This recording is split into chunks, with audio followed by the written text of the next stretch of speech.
On the morning of August 4th, 1892, in Fall River, Massachusetts, the house was wrapped in an unnatural silence.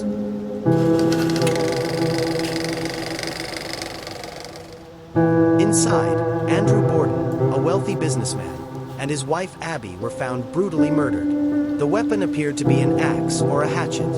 Both victims had suffered repeated, violent blows to the head. The scene was shockingly brutal. What made the case even more disturbing was what investigators did not find. There were no signs of forced entry. The doors were locked, the windows closed. No neighbors reported screams or sounds of a struggle. At the time of the murders, only one person was known to be inside the house: the daughter. Her name was Lizzie Borden. She was 32 years old, unmarried, and living with her father. Andrew Borden was known for extreme frugality despite his wealth, and the household atmosphere was reportedly tense. Lizzie's relationship with her stepmother Abby was strained, with accounts of frequent arguments. To neighbors, Lizzie appeared quiet and proper. Inside the home, however, resentment and pressure may have been building. On the day of the murders, her movements were unclear. She claimed to have been in the barn, then upstairs, then occupied with household tasks. Her timeline never fully aligned.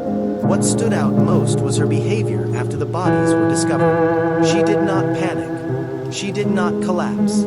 She remained calm, too calm. That composure left a lasting impression. Then another detail surfaced. Several days before the murders, Lizzie had attempted to purchase poison, arsenic, from a local pharmacy. She was refused after failing to provide a legitimate reason. She never obtained it, so the question arose: why would she need poison at all? This incident alone proved nothing. It was an attempt, not an act. But coming so close to the murders, it fueled suspicion and speculation. As a result, the case exploded into a national sensation. Lizzie Borden was arrested and charged with the murder of her father and stepmother. At trial, however, the prosecution faced a fatal problem. There was no definitive physical evidence. The murder weapon was never conclusively identified. Blood evidence was inconsistent. The case relied almost entirely on circumstantial facts. Because reasonable doubt could not be eliminated, the jury returned a verdict of not guilty. Legally, Lizzie Borden walked free. And yet, the story did not end there. Why does this case still endure? Because there was no sign of an intruder. Because only one person was in the house. Because the behavior before and after the murders raised questions. And because, despite all of this, no one was convicted.